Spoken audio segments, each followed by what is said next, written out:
Hey guys, welcome to the Kick Out at 2 podcast. I am the Wilkman, Christopher Wilkins, as per usual, here with at Righteous Jesse Butler. Back with the usual. I can't, it's either I accidentally call you Jet Li or I at you. I don't know why that's goes into my mind. Dude, keep at me. I'm trying to get internet famous. Internet fucking famous. I'm trying to not do shit for money. Shit. Tara's been watching Eastbound and Down, and I almost went full Kenny Powers just then. You always go full Kenny Powers. Wait, what season? All of them. She's watched from I watched the second one, and I thought it was garbage, and then I didn't watch anything after Dude, that. the third first season one was is perfect. The third season is so good because of where it picks up. The ending, that show goes off the rails, and then they made a fourth season secretly. You know what else goes off the rails? What? Us. We do go off the rails. We already did it. We already did. Fuck them! I'm sorry. We have a really awesome interview that we just conducted about 30 minutes ago with Shawn Schultz. Yeah, Mr. Everybody Knows, Shawn Schultz. I didn't realize how much Shawn, and I don't mean for that to sound shitty, but I didn't realize how much Shawn had accomplished in his career. And in the amount of time he's been doing it. Because dude's making waves. Yeah. Or has made waves. The cool thing about this interview is you learn a lot about people that you hope were nice people, and you find out they are. He talks about WWE guys that he's worked with, including the Ryback, and he says Ryback always goes out of his way to say, hi to him and stuff like that, and Damian Sandow and stuff like that. And Goldust, which I was really excited about. Regal, which I'm pretty sure Chris and I both got boners for. I got half chubbed on that one because I love William Regal so much. So yeah, we just talked to Shawn Schultz. Great interview, great dude. How that came about was I went to NWA Saw in Lebanon this past weekend, and he actually wrestled another one of our past guests, Jeremiah Plunkett, and they wrestled and unified the NWA Southern title and the NWA Television title, where old Plunkitis, old Jeremiah, came out on top with both of those belts. Mm-hmm. And Shawn didn't seem too upset about that, though. He said he liked working JP. He liked working JP. And then also more past guests walked away. More past guests. If you guys follow us on Twitter and Instagram, then you probably saw this. Team IOU added more tag team gold to their resume, I guess you could say, with the NWA Southern Tag Team Champions. So congrats to all those guys. And I believe they said those were the first ones they won in the first place. Yeah. And they're back to it. They're Full back circle. as champs. Yeah. Like that song, Full Circle. That punk song. Always with the punks. Up the butts. Up the butts. Up the butts. Not a whole lot to talk about. No. In mainstream wrestling news. Royal Rumble's going to happen. The build-up wasn't great, but I don't care because it's the Royal Rumble, so I'm going to watch it, and everybody else is going to watch it. Yeah, my prediction is still Triple H. I think he's going to come back and either win it or at least eliminate Reigns. Since I don't get to watch a lot of WWE, I don't have a prediction, and I don't just want to piggyback yours, but I feel like you've made a very strong prediction, and I don't think Reigns is leaving the Rumble with the belt. Or there's been some talk here and there about The Rock versus Reigns, which is a bad idea. Don't do it. Because if you want to get Roman Reigns over, then don't have him wrestle The Rock. Because the only person that was over The Rock was CM Punk. I'm putting that out there. Because people still loved CM Punk, even as a heel at that time. I still love CM Punk today. I love CM Punk. Oh! They're saying his UFC debut will either be in June or July, finally. And I will watch it. I can't remember the name of the guy that he's fighting, and that's no disrespect to that dude. I wish him the best of luck. Yeah, I'm going to watch it. We'll get together, and we'll talk about it the day after the whatever. Review. Yeah, the review. And we'll tell you guys, but I'm sure everyone will see the clip of whatever happens. I hope it's a long fight, no one gets knocked out, and everyone gets disappointed. I hope CM Punk wins by decision. I just hope that, I'm sure it'll be somebody he's equally matched with, and I hope that it's one of those fights where I hope it's not just one of those long, drawn-out, boring fights. I hope they both really get to showcase the shit what out they of can each do. other. Yeah. Like a good UFC fight. Yeah. So yeah, I guess not really much to cover in the world of WWE. On the other hand, I feel like the world just exploded with independent professional wrestling news, at least in our area.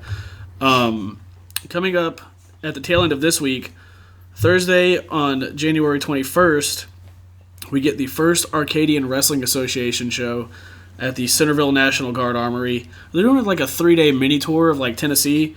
If you guys are interested in checking this out, if you live in the area, Thursday's in Centerville at the National Guard Armory. Friday is at the Murfreesboro National Guard Armory, and then Saturday is at the Fairview High School, and we will be at the Fairview High School one.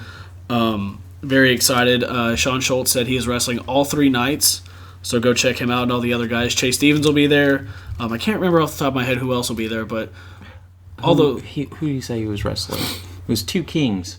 Oh, Derek King and King Shane Williams. There we go. I can't remember which day was which, but both of those guys will be there on their respective nights. He'll say it in the interview. Yeah. I don't know why that was a big thing, but anyway, it's all good. And then, like we talked about last time, we recently, not too long ago, went to Tried and True Pro Wrestling in Clarksville, Tennessee. It was just announced that they are teaming with Global Force for a show, and it was March just 11th. Announced, March 11th, that Jeff and Karen Jarrett will be there. And that's all they've released so far. They say more to come in terms of news, but I mean, Jeff Jarrett being at a promotion in Clarksville is a pretty big deal. Yeah. So we'll see. And I know they were supposed to have that Chase Stevens versus MMA. Yeah, I'm sure that'll still happen. Yeah, so I'm sure that'll be part of that. As Shawn says in the interview, he's pretty locked in with Tried and True, so you'll get to see Mr. Everybody Knows there too. Yeah. That, and we're going to be hitting the road in February. It's a busy month in February. Friday, the 5th, starts off with you being at NXT. Yep. And me being in Chicago for Freelance Pro Wrestling. I'll be there with Team IOU. And then the next day, we're driving back through the night, I found out. Oh, yeah, so I guess we'll be at Ring of Honor on I'll be at Ring of Honor. I'll try and come with you as long as I can afford it. Kick Out at 2 podcast is about to be so overexposed, suck our butts, Vince Russo. Because he keeps telling people that they're that. Because Vince Russo. Bro! Dude. I'm not going to do it to you this week. Thank you. So then we go from NXT and Freelance and Ring of Honor to the next week. We'll be in St. Louis for St. Louis Anarchy on February 13th and 14th. And then on the 21st, we go back to Atlanta Wrestling Entertainment. Yep. Oh, who was it that they just announced was going to be at that? Somebody was wrestling, or I don't know if it was like a big thing. There was a match I was interested in. Give me a sec. Well, and maybe it wasn't even anything big. I saw it and I was like, oh, are they doing that Sugar Dunkerton? You get AR Fox and Jimmy Rave. There it was, AR Fox and Jimmy Rave. And then you get Kimberly and Ashton Starr, which will be great. Yeah.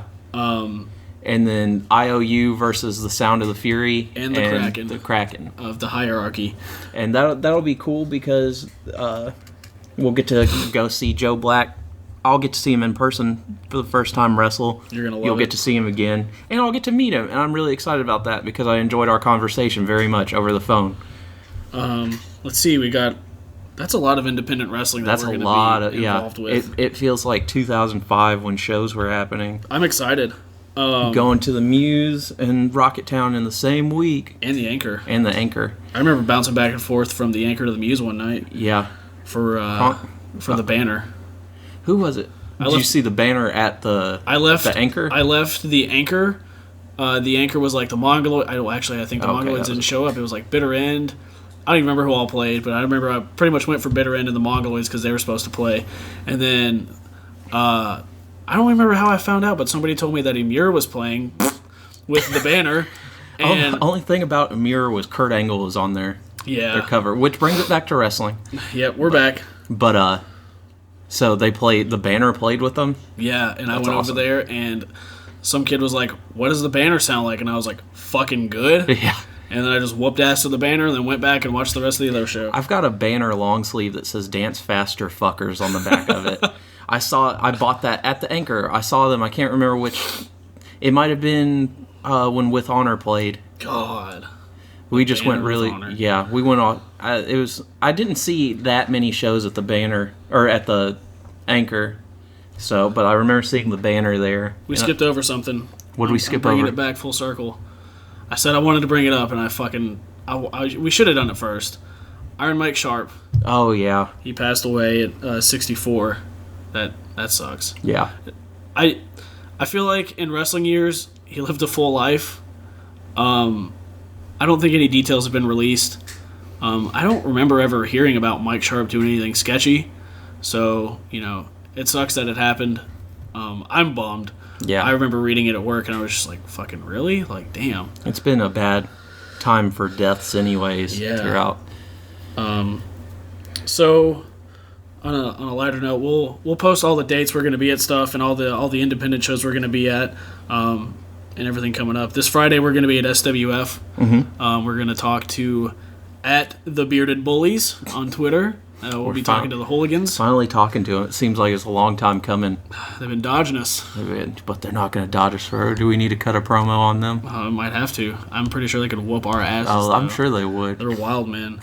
But it wouldn't be a real promo. It'd be a friendly promo. Like, hey, can't wait to talk to you guys. Yeah. Well, we'd make jokes and then we'd point at our butts because we butt suck it instead of dick sucking it. Those words just came out of my mouth. Sorry. And they're going to be on the internet for everybody to hear. I don't care. It's too cold outside for me. Oh, Threet requested that we have a quick argument about the weather.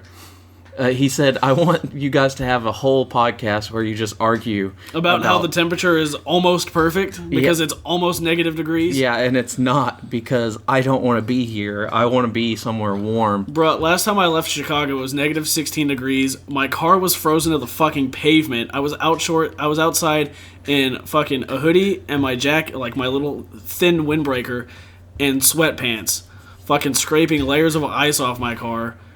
When I was finally driving, it was so cold that my breath was instantly freezing and sticking to the windows, and I was in love. That's the worst thing I've ever heard in my life. It was perfect. I can't take it, man. I want to be where it's warm. Who wants to spend Christmas in a tropical climate? I anyway? don't. But it's not Christmas.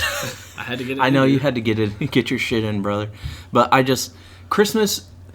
In my personal opinion, winter should be from like mid-November until January 1st, and then we should just start being in spring. I don't. We got heat. I just. I'm. You did this, Threet. My heart is cold. But that wasn't good. I'm so sorry. I should know better than that. I study comedy. But I don't know, man. If Florida, I want to live in Florida, but I don't want to deal with the people in Florida. But then I want to be near wrestling and Disney World. But then you're up Schitt's Creek without a paddle, brother. Dude, it's the worst. It's like the people just embrace the cold. Dude, I hate it. I hate it so much. It's making me mad. I had to buy a jacket yesterday, like a new jacket, because I can't stand it and it's too cold. I don't want it. I don't want it anymore. I never wanted it. Is it too cold, Scorpio? No. All right. I don't even have it. He's Flash Funk. Fuck that. I'm kidding. He's too cold, Scorpio. I don't want any heat on here. Yeah. Is it a Frankensteiner or a Hurricane Rana? Ooh. The world may never know. It always depended on the promotion and who did it for me. That's weird. I don't know. Growing up watching WWF, I felt like it was Hurricane Rana. Yeah. I don't like calling it a Frankensteiner. I feel like that should be a different type of move name. Frankensteiner for me was always Scott Steiner doing it. Yeah. Or Rick. Yeah, but because a Frankensteiner, though, it feels like that should be like a Brainbusters name to me for some reason, or something like really stiff because I think of a Frankenstein. Oh, god damn it. We've gone really far off. We had a great interview, so it doesn't even matter. Yeah. What else do we need to plug? What a Maneuver's got some new shirts. You can order your Wilkman and Wilkman and Wilkman and Wilkman shirt. You don't have to. You can custom whatever you want. He made an Olay and Olay shirt, but I had him make me a Wilkman one. I paid for it. I'm not, He's not brother. I'm not brothering him. But he did post it on his Instagram. I'm probably going to order one of these eventually, and if you would like to do the same, if you would like to make one that says Vince and Russo and Sucks and Butts, I've already run it past him, and he very much enjoyed that one. He said, what about this? Vince and Russo and Overexposed. That's good, too. Or, basically just pull out your fucking debit card and go to whatamaneuver.net and just spend your whole bank account and just make all these great shirts and send us pictures of you wearing them, or send them to us because I love t-shirts. There's no contest this time. We just want to see them. I wonder if like you could draw out a wiener in like the like emoticon stuff, and he would make that. Because I would draw out a penis out of like the 8s and the equal signs and the capital D, and then I would write dicks and butts and poops and I'm 12. Dicks and butts and sucks and Russo. I don't know. Bruh. I hope work's canceled tomorrow. Yeah, it's supposed to snow here. We're wilding out. By snow, he means we're getting like 3 snowflakes and a lot of fucking ice. I don't know. That's the problem. If anybody's listening to this and you're not from the South and you want to rag on us, I'm jealous of you because we close schools or like close down stuff. 1, people don't know how to drive in that shit around here. 2, people already drive shitty here anyways. Do I really want them to be there? Plus, we get goddamn ice. We don't get snow. You ever built an Iceman? It sucks. Yeah, you ever thrown something at somebody and just get hit with ice? There's no snowballs. Last year, I tricked the internet into thinking I super kicked my back window out. I remember that because it was a sheet of ice. Yep. Super kicked my fucking ice window out. That was a good one. Dude, I won. You need to repost that one. You need to find it and repost it. Dude, it's almost Thursday. Don't you worry. Throwback. Thursday. Oh, fuck. I'm so sorry. Chris just melted my brain. I'm so sorry. If you guys go to any independent wrestling shows in your area, doesn't matter the size, where it's at, if it's in a fucking sportatorium or a gymnasium or an auction house, your fucking grandmother's basement. That'd be tight. Yeah, dude, it would. My backyard, I'll save that. If you go to any independent wrestling shows, write down the results. That shit's cool. That's how people find out about people. And then send them to @Indie Power Ranking. That's Indie Power Ranking without the G on Twitter. You can also just search Indie Power Rankings. Send them your results. That's, they post them. They do weekly polls of like best tag teams and like all other kinds of stuff. And that shit's important. Like that's how people get exposure. So get your results. Send them to Indie Power Ranking. I'm talking to everybody I know that lives in Chicago, fucking Atlanta, Alabama, St. Louis, Arizona, California. If you go to independent wrestling shows anywhere, New York, fucking send them your results. Get your favorite local wrestlers out there so it can be people's favorite wrestlers. Is there wrestling in Alaska? Yeah. Actually, I met a dude who came from Alaska at Saw. That's random. Yeah. He came from Alaska and he was like, I want to do more, and just moved down here. That's cool. I know there's wrestling in Hawaii, and Mark Anarchy can suck my asshole. I just want to forever continue that heat, even though that guy doesn't even think about it. I feel like that's solely why you want to train to be a wrestler, is so one day you can meet him. Dude, I don't even need to fucking train to be a wrestler. I can just fly my ass to Hawaii, go see my aunt, and then go kick the shit out of him. and then like slowly like cut the CM Punk tattoo off his chest. Brother isn't straight edge. Did a bunch of drugs and shit and then said he was straight edge. He ain't straight edge. I'm gonna be a little elitist guy right now because fuck him. He's got a juggalo tattoo.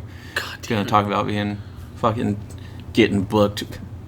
Brother, who's gonna book you around here? I guess while we're I'm sorry. I didn't sleep very well, so I'm kind of like goofy right now. But really, fuck that guy. So we mentioned Global Force and Tried and True coming together for a show. Want to go ahead and say follow Tried and True on Twitter and Instagram. Their Twitter is @TriedNTruePro. Their Instagram is also the same, TriedNTruePro. You can also follow Global Force Wrestling @GFW Wrestling. Make sure you follow both of those to see all the updates that'll be coming out, I'm assuming very soon. Yeah. Since it's like a little less than 2 months away. Yeah. Let's see.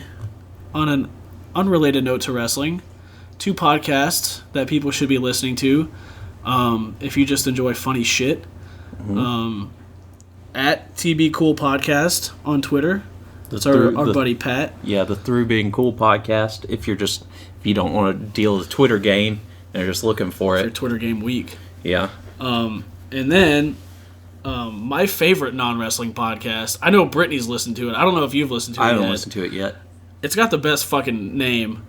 At Rental Ferrari. These guys, I haven't had a chance to really talk about it. Mason is straight edge, so Mason doesn't drink.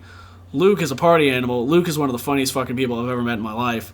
So Luke just slips down that slope and gets a little bit drunker as they go, and they talk about various things. 2 of my favorite episodes of the 3 have been 2015 A Year in Review and 2016 just the things they want to see. I wish it had said A Year in Review already. Just when it's like not even a month in. Dude, they talk about the highs and lows of 2015, and I'm not going to spoil much, but one of Luke's low points was getting, like, I don't remember if he had mold poisoning or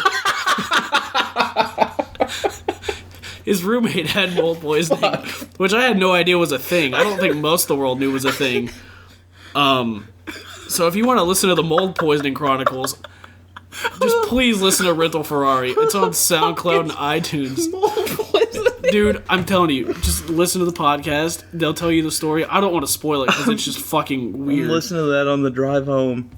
It's great. They're great dudes. And also our buddy Jeremy, old Jerry, he'll be coming out with a wrestling podcast, I believe, starting February 1st called Workin' Stiff. I'm sorry, it just makes me think of boners. I get the reference, but boners. Like he's a working stiff, but then also wrestlers work stiff, but then also hard dicks. Hard and dicks and working and stiff. Working and dicks. I haven't drank in a long time, but I feel drunk right now. It's crazy. It's the snow blindness. I'm so sorry. Mold poisoning. That fucking sucks. It's like that episode at King of the Hill where they keep like, are those people like planting mold or termites or something? It was like mold. I love King of the Hill. Oh, Justin Mays, if you listen to this, I'm so sorry you had mold poisoning, but god damn it, it's funny. Yeah, that's the funniest thing I've ever heard. He was laid up in bed for like weeks. I don't know why someone's misery is so funny. It's just like, did you not know there was mold? Well, alright, so the house was built like a really long time ago, and then I think the basement flooded. Oh. Yeah. There you go. Yeah, so it was like...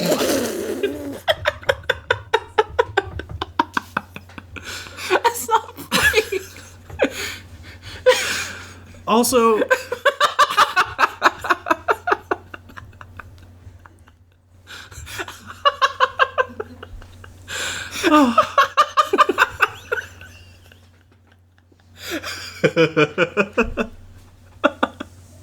Fuck, you broke me. Mold poisoning broke me. And I'm not cutting this out of the podcast. I'm crying. Too. Anyways,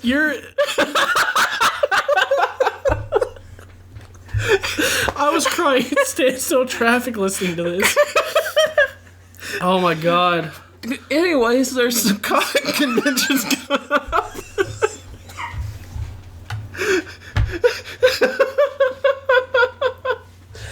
Oh, god damn it. Also, Luke's car broke down in a McDonald's drive-thru at 3:30 in the morning, and he still didn't get the burger. So yeah, go listen to Rental Ferrari because we're crying, and I'm just telling him about it. Fucking A. Those guys are awesome. My stomach hurts. Those guys are awesome, and they're available on iTunes and SoundCloud. Holy shit. I feel like I just did like 30 minutes of running. Yeah, or like fucking 1,000 crunches. That hurt me. Oh my god, I'm so sorry. I gotta stop thinking about mold poisoning. So yeah, comic conventions. Clarksville Comic and Anime Convention. Oh, and Toy Convention. April 30th and May 1st. Where does it have the address listed? Riverview Inn. Riverview Inn. It's Saturday and Sunday. And you get half off with a military ID. mold poisoning. And you've seen us post about the rental Ferrari stuff, so just go listen to it. Yeah, just Goddamn. fuck. There's going to be a Fandom Fest July 29th and 31st, which we'll talk more about those anyways, in Louisville, Kentucky at the Kentucky Fair and Exposition Center.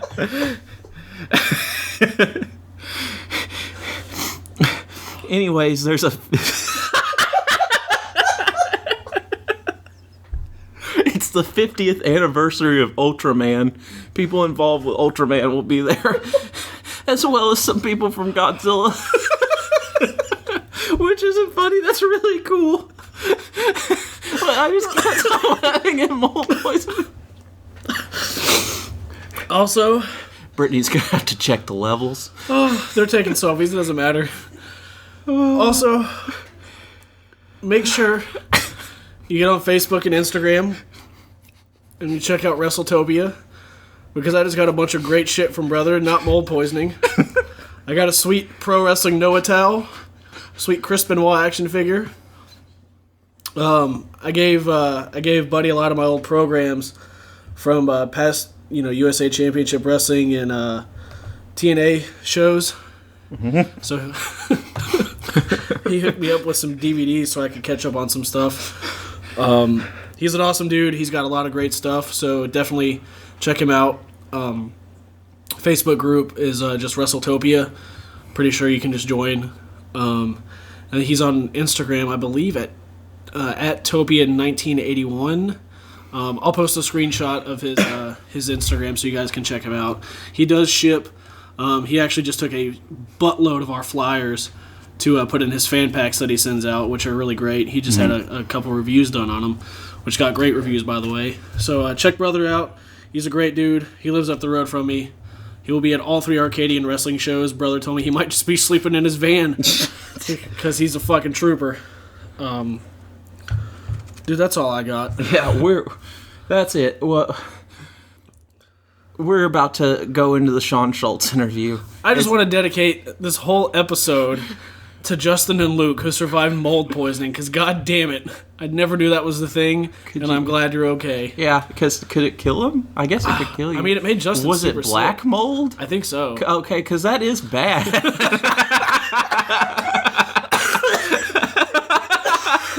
All right, we'll be right back with our interview with Shawn Schultz. All right, guys, we are here with Mr. Everybody Knows, Shawn Schultz. Shawn, yes.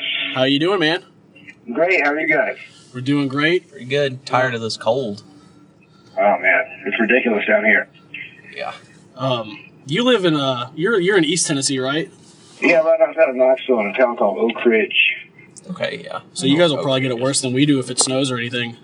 Not normally. We're kind of like in the valley. We're kind of protected by all the mountains. Okay. So Nashville usually gets it a little bit worse.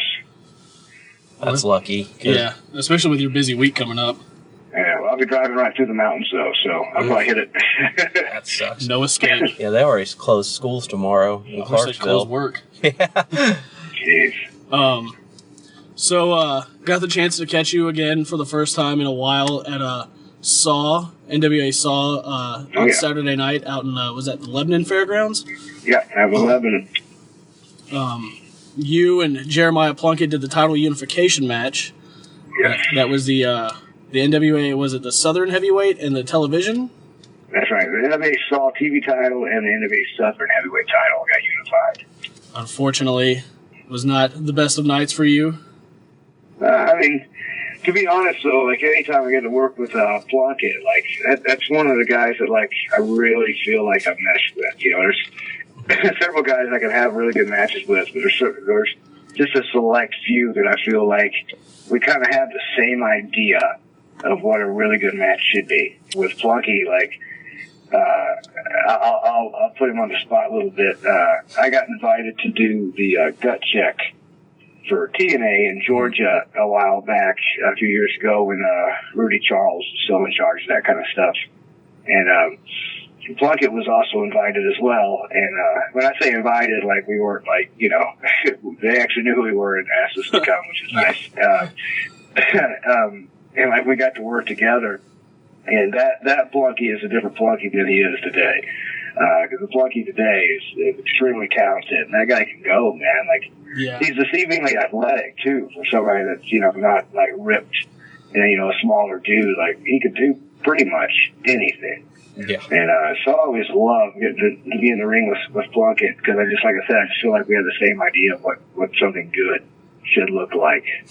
Well, plus Plunkett's pretty smart, too, because we were at that Tried and True wrestling show, and he wrestled Crazy Steve and didn't have to take it. Yeah, I always make fun of the name because the extra Z drives me nuts.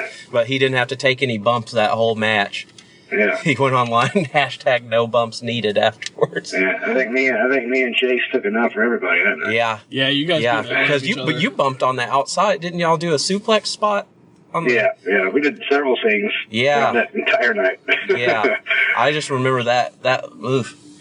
Because I didn't get to see around the ring. There wasn't any padding over there, was there? Any sort of thing? Yeah, no, very seldom was there padding. Yeah, I know, but I didn't know. That'd be nice.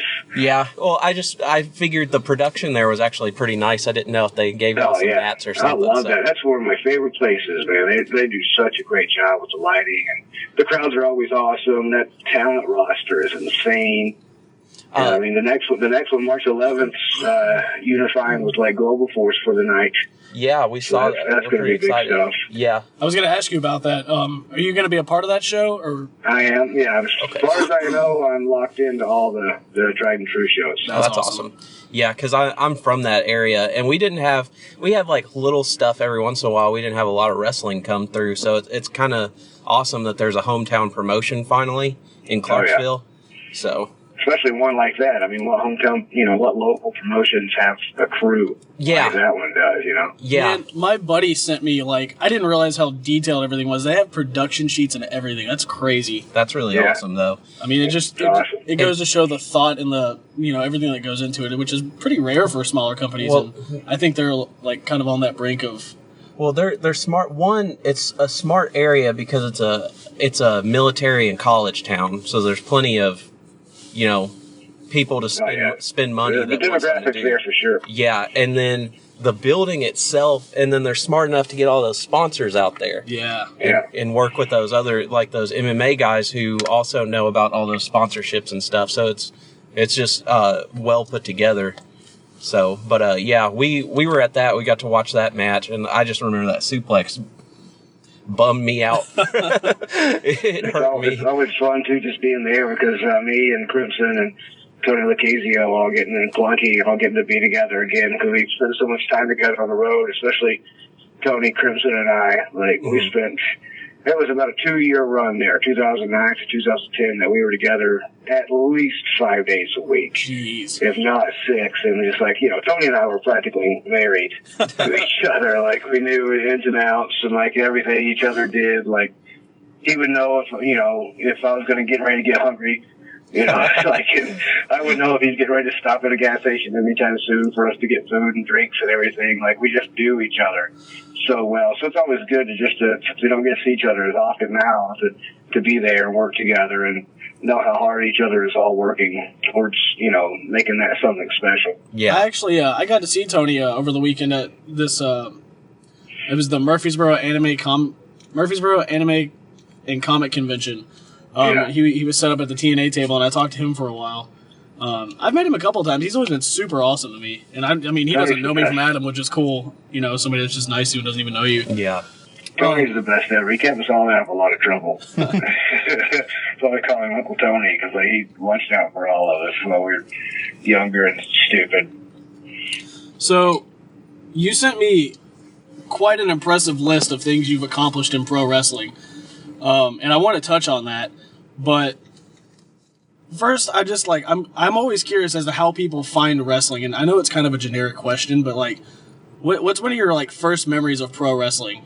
That's not generic. I always like to find out too. When I get to ride with somebody, I always kind of what made you want to do this? Me and Crazy Steve actually not long ago did a little loop together, and that's what we talked about for a good 3 hours. Is how we kind of got into it. With me, it's all I ever wanted to do. Since I was 5 years old, I think I remember the first match I ever watched was Earthquake and Hulk Hogan was on the show. my dad was watching it, and I sat down, and I was just like, what is this? And I started watching it, and I was just sucked in. I was just done from then on. But I remember, as cheesy as this is, WrestleMania 12, Shawn Michaels and Bret Hart, the Iron Man match, like, I was literally, like, on their false finishes. I was, like, on the edge of my seat. And that's when I was like, man, I want to be able to do that to somebody.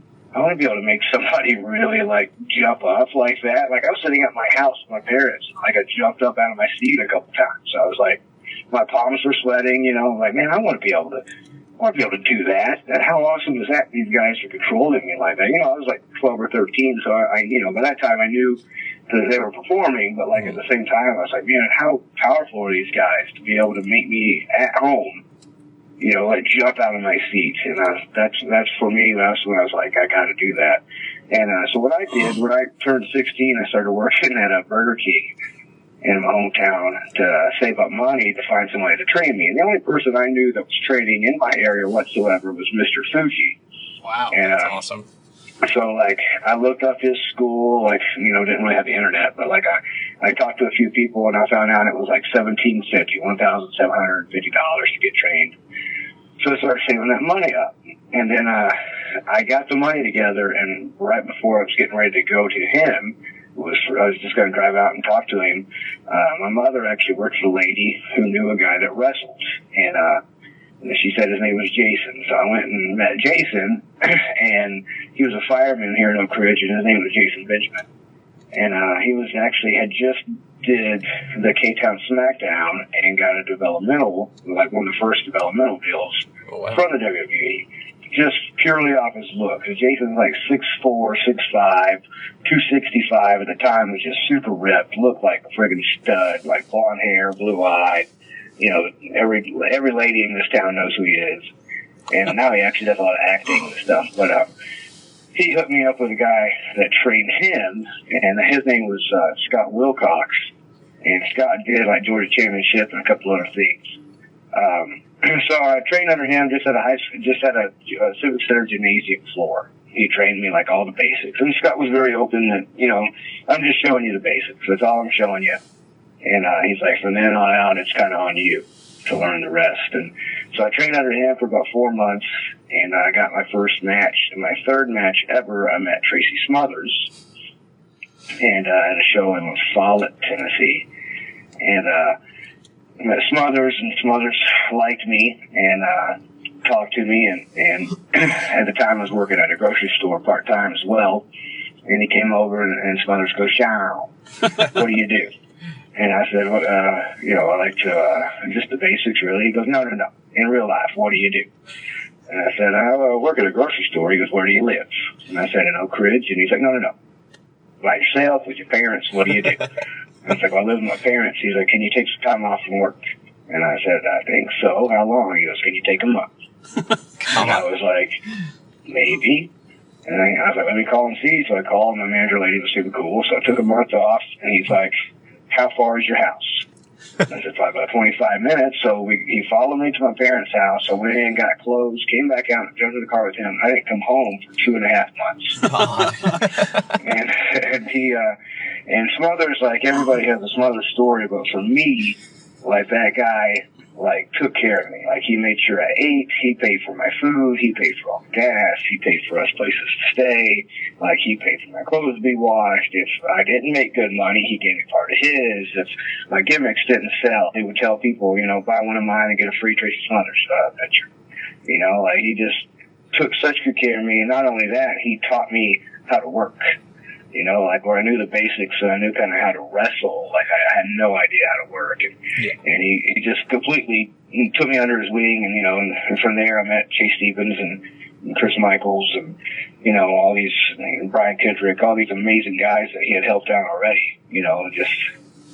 From there it was just kind of like sweet. I get to take off and learn, and just being on that reputation of being a Smothers guy after that too. A lot of things started opening up because I was doing Evansville, Indiana every Wednesday. Thursday there's a show near Knoxville.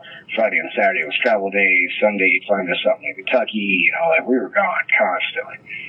That's really awesome. Yeah, Tracy Smothers. Every time it seems like every time we have somebody from the area, they've got a Smothers story, and Yeah. it's always just nothing but him being a stand-up individual to him. I think you and Jason James probably have the most interesting Tracy stories to me, where Tracy pretty much just adopted you for X amount of time. Yeah. And Jason and myself, and I think Chase probably has a pretty similar story. Crayus and Crayus Michaels, him and Smothers, Smothers, that was a different time though, because they were doing, WCW and all that together. But Chris too, Smothers trained him from the get-go. Yeah. So a little different, but still. I think this is the first time anybody's actually done a Tracy impression. It's a damn good Tracy. Yeah, it's a good one. I can't help it. Every time you see him, Chris. What about minutes? Or no, I think Buzzy did a little bit of one when he was talking about Old Sue or whatever, where they go get that chicken. How do you do? Yeah. Chicken Bandits, brother. Yeah. I was in there. I love that everybody knows these Tracy stories. Yeah. Tracy's. I feel really bad for people outside of the South, or maybe even part of the Midwest, because I feel like the West Coast just, even though he did WCW and stuff, I feel like they just never really got a good dose of Tracy. Mm-mm. And I feel like just any of the guys like Ricky and Dr. Tom and all those guys. Yeah. I got to be really close to Mark Sterling from Missouri. And he was just when we first started kind of, being cool with each other, he was just blown away by he asked me what I did, the week prior. And I was like, I will wrestle Ricky Morton this night, wrestle Bobby Eaton this night. Me and Dr. Tom went over here and did this. And he was like, wait a minute. How do you get to do that? And I was like, well, they're here. They're here constantly. If you can't live, if you can't learn working with those guys, you don't need to be in wrestling. Yeah. You're pretty much being spoon-fed everything at that point. I mean, just those names alone are some of the best. And here's the thing too, that a lot of people in other areas aren't gonna get, because you always hear about wrestlers meeting other wrestlers in the locker room and trying to pick their brains. The only difference is people in the South love to talk. Yeah. We love to have conversation. So these Southern guys, and from this part of the world, this neck of the woods, they're going to be more apt to tell you about stuff and actually sit there and give you knowledge than some other people in other areas would. Because everybody's got their dad or their uncle or their grandfather around here that doesn't know when to stop talking. Right, exactly. and essentially these guys are all everybody's dads and uncles and grandfathers in the wrestling business. Yeah, Ricky's my uncle that don't know when to stop. We've actually had a couple people tell us we need to get Ricky on here because Ricky's just got some incredible stories, and I'd love to. His one-liners and his stupid jokes are the best. His jokes are cheesy and corny, but hilarious because it's Ricky. The one thing I love about Ricky is the one thing that I think a lot of people overlook if you don't really pay attention. It's I've heard it, but even before I heard it, I noticed it. Ricky Morton just loves taking the heat. Oh, yeah. It's incredible. It blows my mind. Even still, today, I watched him over the summer at SWF in Tullahoma. They wrestled actually Team IOU. And, Ricky took the heat. Robert came in and cleaned house. They did, they did their Gaga with IOU, and it was great. It was. Robert, you can put a broomstick with Robert's picture on it in the corner and do the same match. Shit. That's good. So, we touched on, the beginnings and the Tracy story. Right. Tracy. That Chicken Bandit, that gets me. Well, yes, Chicken Bandits. I had a box with, every time we went to Evansville, there was a box with my name on it. Shawn. It had 4 A's and 2 W's. That's where the Twitter handle comes from. Yes. He's from the Springfield area originally, right? Or did he just live there for a while? Tracy? No, I believe he is originally. Yeah, because I was going to say that the accent sounds very, very Springfield, Ashland City. So somewhere in between there. So I guess just jumping around a little bit, Arcadian Wrestling Association. It's a new thing we have here in Tennessee. You actually told us you were doing all 3 dates, which is pretty incredible. Just looking at the artwork and just I guess kind of seeing how everything's coming together through social media. I'm really excited to see this. Do you happen to know who you'll be working any of those nights?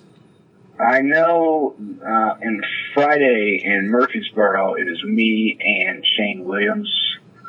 And then Saturday in Fairview, it's me and Derek King. Okay. And Thursdays, I don't think it's a definite. I don't think everything's put together for sure yet. Okay. So it's King Shane and then Derek King. Yes. Got a lot of Kings happening. Got a weekend of Kings.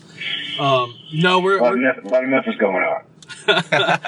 we're gonna make it out to one of those. I'm not sure if it'll be Murfreesboro or Fairview, but we'll be at one of those for sure. Just because, like, just seeing it, like I said, seeing everything come together on social media, we'd be idiots not to go and just, see how it all plays out. I hope, nothing but the best for it. I know Chase is a big part of that, and, I grew up watching Chase wrestle at the fairgrounds, and then when TNA was around, Chase and Andy getting a big break in TNA, which was cool. But back to that list of things you sent me, you just want to run through it real quick?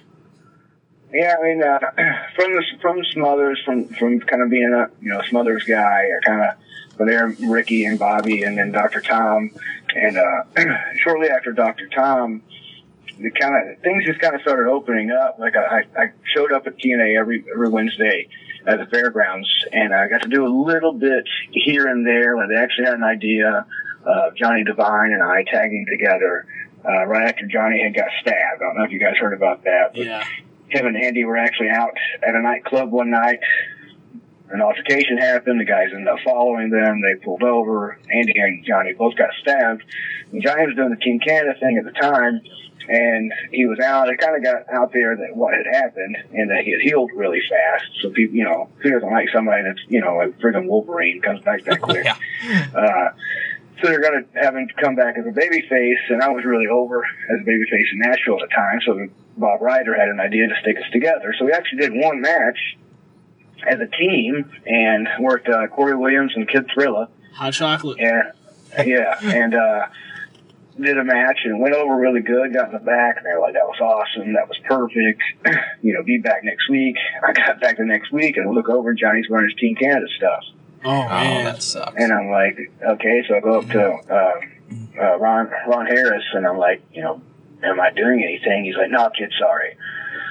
So I had a couple of weeks of that where I just went there and nothing happened. And then Bert Prentice had sent Troy Beasley, who's actually helping with the AWA shows coming up. He's doing a lot of the promotional stuff, to Deep South for the WWE to do ring announcing. And Troy was doing really good. And this is actually going to be a little bit of a long story, so I apologize. Oh, you're fine. But Bert's like, Shawn, ride down with Troy, and you're on in Deep South. I was like, freaking sweet. So I get ready. I ride down with Troy to Deep South to McDonough, Georgia, and Bill DeMott was still the head trainer. Jody Hamilton, the original assassin, who is also Nick Patrick's father, was kind of running it all. Nick Patrick was there, Ron Simmons, Paul Heyman, like several guys, and was all down there. So I get there, and I walk in, and I go in the back, and I'm just standing there, and Kid Cash just got there too, and I knew Cash really well. So I'm kind of just hanging out, and then you guys remember the Shane twins, the real big guys, Yep. do the Dix thing in DNA? Yeah, I remember that. Well, one of them come over, super nice guys, insanely nice guys. One of them comes over to me, and they're like, hey, Bill asked us to come tell you to leave the locker room. And I was like, well, okay, I thought I was supposed to be here. And they're like, I don't know, man, he just said leave. So I walked out of the locker room. Well, then Cash comes back around the corner from outside. He's like, what are you doing out here? Get back in here. I was like, well, they told me to leave. He's like, oh, man, fuck that. You're one of the boys. So I go back in the locker room. The other Shane twin comes over, and he's like, hey, man, I don't know what's going on, but you need to get out of here. And I'm like, all right. So I go back out. 10 minutes later, here comes Cash again. He's like, what are you doing? Get in here. You're one of the boys. I'm like, all right. So I go back in.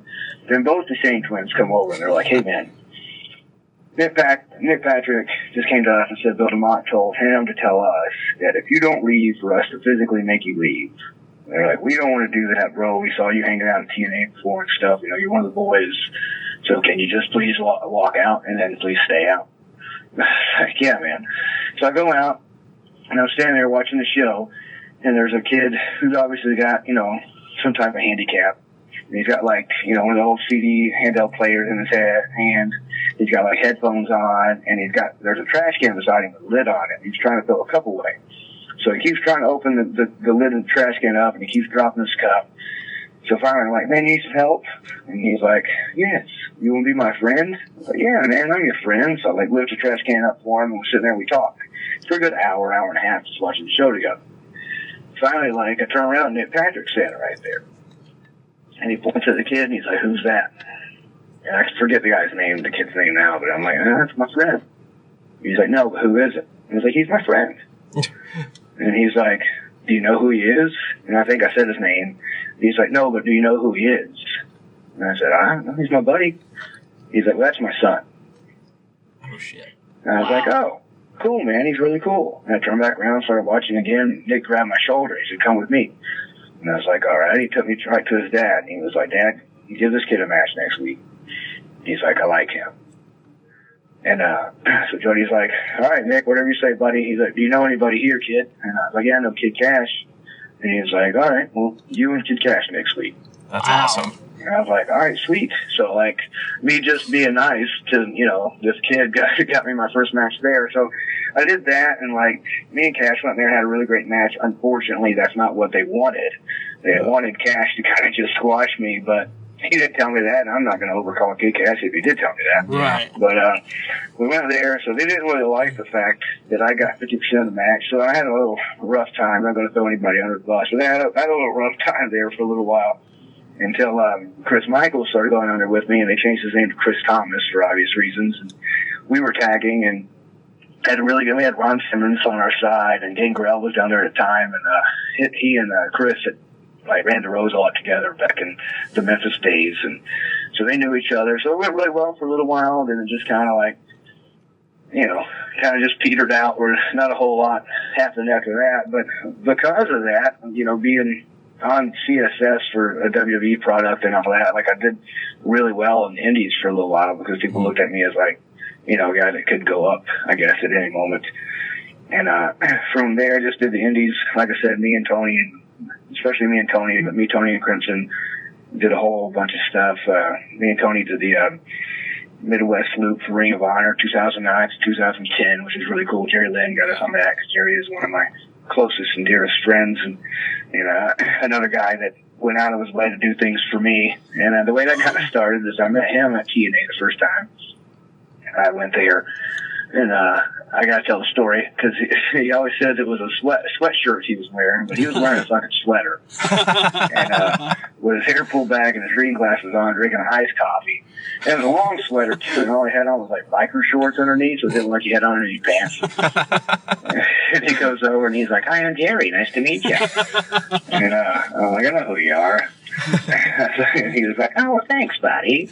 And so we kind of talked there, and then he started doing some of Tony Falk's show at Stadium Inn, and we talked there, and we just, were stupid together and made each other laugh. So finally I was like, hey, I'm going to get you on the show at Knoxville. I want to work with you. And he's like, oh, well, thank you. And so I got him on the show at Knoxville. We worked. It was great. It was awesome. And then he was like, what are you doing next week? And I was like, well, nothing really. And he's like, well, you're with me. So, me and Jerry were all over the place. And because of that relationship we built, he was always with me and Tony as well. It's so funny to see Jerry, and some of these, he's done it a million times. There's nothing new for him, but for, me and Tony to see Jerry in these really small shows, we're just like, this guy is, way too good. Right. To be here, but he was always just so humble. He never cared, it was just, we did one, I can't even remember where the hell we were, but he was Ring of Honor champion at the time. And, he has the belt laying beside him, beside his bag. It's the belt is directly to his right. It's laying outside of his bag, and he sits there, and this guy comes in, he goes over to Jerry, and he's like, me and you tonight. Jerry's like, well, awesome, I'll get with you in a minute, okay, buddy? So the guy came back over a few minutes later, and he's like, Mr. Lynn, is there anything, you want to do? And Jerry's like, well, what kind of stuff do you like to do? And he goes, well, do you ever watch Ring of Honor? Shit. Oh, man. And, I looked at the belt, and Jerry looked at the belt. Jerry looks at me, he looks at Tony, looks back at me, looks back at the belt, looks back at the guy. looks back at the belt, looks back at me, looks back at the guy, and he's like, I try to keep up with it. And he goes, the guy goes, well, I do a lot of Tyler Black stuff. And Jerry's like, well, okay, probably not tonight, but we'll talk. I was just like, you're the only guy that wouldn't cut a promo on that dude right now. Like, you're the only guy in this business that's just like, okay. Man. He's like, what with that Saw? That wasn't Saw getting mad. That doesn't work for anything. Every time I've had the chance to talk to Jerry Lynn, he's always just been the nicest human being in the world. I feel like he is. I feel like Jerry's just got a heart of gold. Jerry Lynn, I believe, is probably the most underrated professional wrestler that's come across in forever. Like, with the stuff that he's done and just the talent that he had and still has, I'm sure, because he had that surgery not long ago, right? Yeah. The neck surgeries. Yeah. He looks great, too. Yeah. Being younger and just watching his stuff in ECW, just watching him go, and then, like, watching him and Lance Storm, man, was just jaw-dropping every friggin' time. And then I'd be like, and I wasn't too far into wrestling at this point, but I went back and watched everything, and I'd be like, why is this guy wrestling these matches? Like, why did he get to wrestle these matches here, and now I'm watching him cut a promo at WWF New York and, like, only catching him on Sunday Night Heat when he should be, like, in the middle of, like, at least upper mid card. Like, he should be Intercontinental Champion, just tearing it down with everybody at least. And the older I get, the more I think about that and how much it bums me out that. I know, I do the same thing. He's always like, well, it's fine. Like, it didn't bother me. I'm like, well, it bothers me. Yeah. You deserve more, Jerry. You deserve more. Like, just... He's just, him and Bobby Eaton are, like, not just in wrestling, but just in life in general, are probably the two nicest men to ever live. And they're just the nicest guys ever. That's awesome. Backtracking a little bit, I thought that story about you being in that locker room was going to be like they were ribbing you or something like that. Yeah, that's what I was expecting, too. So Bill DeMott was just being a dick? No, I don't think Bert actually talked to anybody. I think it's what it was. I think he just wanted Troy to have somebody to ride with. Okay, so it's kind of a surprise for everyone. Yeah, it's like no one. But then, when I got on, then then I don't know if you guys know Bert very well, and like everybody's got a negative Bert story. I don't. Bert always treated me very good, but after I got on, of course, Bert's like, "You're welcome." You didn't do nothing. You just sit there like an asshole or whatever. I personally can't say a bad thing about Bert, because when TNA was really hot at the fairgrounds and USA was running, I believe on Saturday nights at the fairgrounds. Yep. My best friend Brett and I, we would show up to USA hours before the show, and we would set up the bike racks for the guardrails and all the chairs. And sometimes Bert wouldn't make us pay, or, he'd let us hang out. And, Bert was always just really cool with us being there because he saw that we were there for the right reasons. We were just really fascinated with wrestling. And then the deal was if we kept, setting up chairs and guardrails and stuff, and cleaning up after the show, two of the wrestlers there would teach us how to bump. And I don't want to throw anybody under the bus, but that never happened. They kind of just, we would be like, so, eager, like, 14-year-olds, like, when do we get to bump? When do we get to learn? We may have even been 13. They were just like, oh, yeah, next week. Well, next week never came. And then finally, do you remember Matt Catalano? I do, very well. 1 week, Matt was like, why do you guys keep doing this? And we were just like, we were told if we kept helping, we would get to learn how to bump. And Matt was like, so have you gotten to learn? And we just said no. And it was a very disheartened, just saddened no. And then Matt was like, well, get in the fucking ring. And that's when they were still using the TNA ring.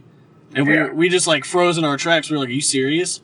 And he's like, yeah. And then we finally got to learn how to bump. And it's probably the worst thing that ever happened to me because I just fell in love with it. Right.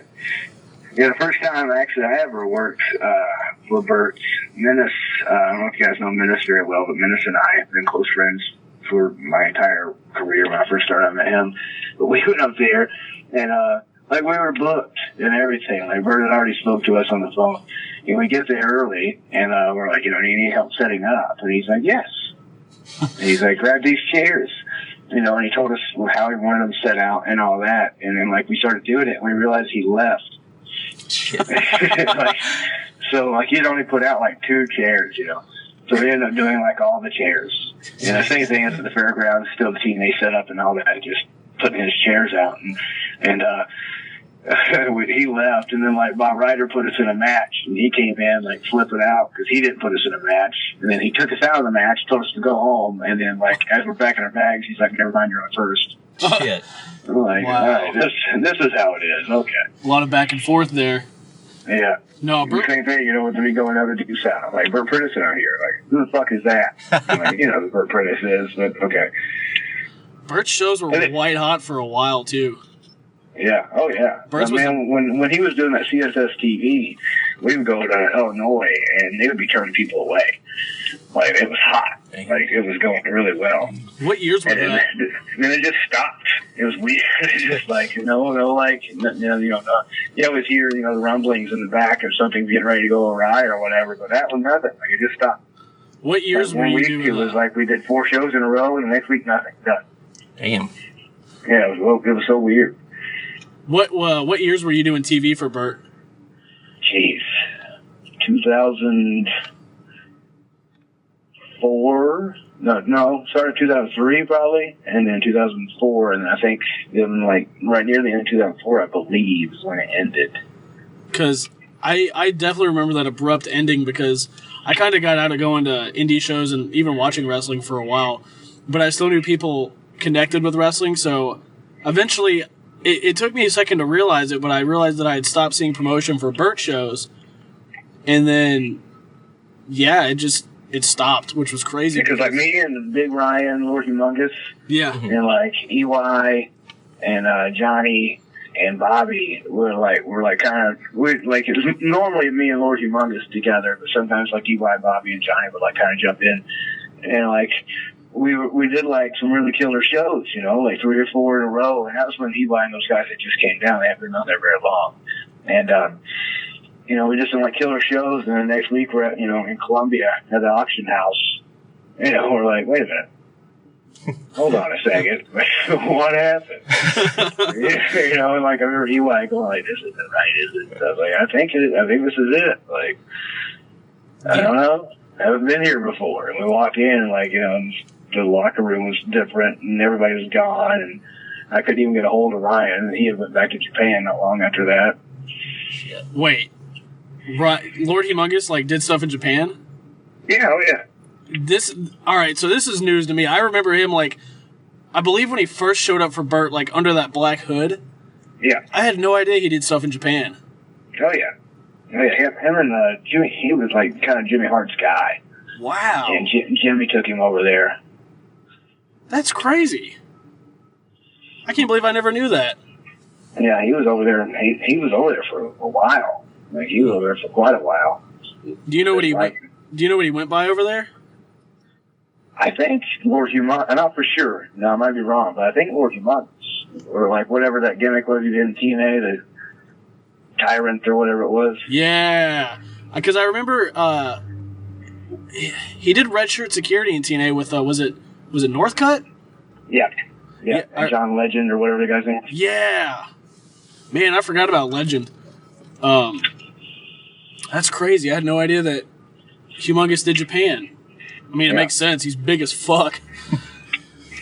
Yeah, he's enormous. But that was kind of just the attraction there, just unmovable object kind of guy. And going back to those USA shows, like, he was always super nice too. Like, we'd be little fanboys waiting to meet people, and he was always super cool. We were probably the 2 worst guys with direction, so like we'd always hook up for some reason. Bert would get so mad, like, why you guys always 45 minutes late? Like, we don't know where we are, like ever. He'd call me and be like, "I'll meet you off this exit." I'm like, "Buddy, that's going the wrong way, isn't it?" And then we'd argue about if that exit's going the wrong way or not. And then, like, as we're arguing about that, we both went the wrong way. Oh man. God, luckily you can just look up all that stuff on the phone now, because if I had to do any sort of traveling once I was able to with MapQuest and stuff like that, fuck. Dude, I have the worst sense of direction. My dad used to travel for work, and I remember in his truck he would just have fucking stacks of map books. I can't even imagine traveling. I don't know why my head doesn't work that way. I can't figure it out. I just recently was like, oh yeah, I'm going south if I'm going to Nashville. Like, for some reason, whenever I get in a car and I hit the interstate, I just constantly think I'm going up. But that's not the case. I'm going south. I was just telling them the other day, I was like, I don't even know how to survive before GPS. I don't even know how I did that. Yeah, like, thinking about it, I used to go on road trips and stuff, and with all having, like, it's a print off from fucking the internet, like, if they change something or something's going on, I don't know how we got our asses back on the road, like, where we were going to. Dude, I remember, this has nothing to do with wrestling, but it's very relevant to the story. Back when I was like 17, maybe, this band called From the Grave stayed at my house. And they were on tour from Chicago, and they didn't have a GPS, they had no map books, didn't have any of that.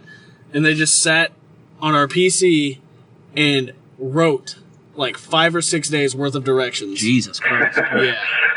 Been there, man. That sounds like my actual hell. Yeah. Yeah. So, this is a question we've been asking everybody here lately that we've been talking to. I'll go ahead and throw it out there before I forget.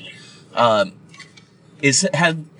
you've been at it a while, so you may have more than just one, but is there any bump or anything that you've done that you wish you hadn't done, like after the fact, that just you got home that night and you're like, fuck, I wish I hadn't done that one, that hurt? That's memorable enough. Yeah, I mean, the only one thing that pops in my head is I was doing a show, me and Chris Michaels were tagging, working with Chase and Andy when they were still doing the NWA World Champion thing. And that's when they were doing, they pop guys up for the double backdrop, and the guys would, like, do a flip and land on their face.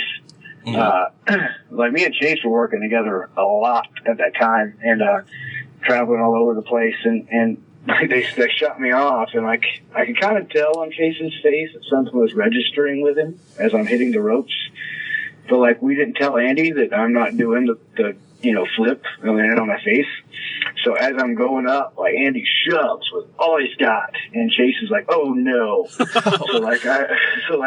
Chase just shoves me enough for the regular backdrop, and I'm just posting enough for a regular backdrop, and Andy shoves with all of his might. Oh no! And like, I land, like, I'm rotating so much, I'm like almost landing on my feet. So I'm sitting there in midair contemplating, am I going to take a phase bump or am I going to land on my feet? And it was just too late. So I landed, and I thought I broke my leg. I landed right on my feet, and I thought I broke my leg. So I rolled, tag out, and like, I can't feel my whole right leg. And I'm like, oh, my leg's broke. I'm done. And I could get in the back, and they actually had an EMT at the show, oddly enough, which never happens. And he comes over and like takes my boot off and everything. He's like, your leg's not broke, but your foot is dislocated, which I didn't even know you could do. Yeah. And so he's like, anybody got a towel or anything? So Chris had a towel, and he's like, put it in his mouth. Fuck. So he put his towel in my mouth, and like, dude grabs my heel and grabs my big toe and just yanks, and it pops it back in. But like, honestly, after it went back in, no pain. Wow. No pain. I dislocated my foot, which I didn't even know you could do. So that's the one, I guess, pops in my head. I'm going, oh God, I wish we'd have talked a bit more before that happened. But I mean, there's several times. I'm really good about kind of like, if I have a bad feeling about something, I'm like, I'm not doing that. Yeah. And, I got a wife and kids, and like, there's there's obviously opportunities to go out there and go balls to the wall. But lots of times, not.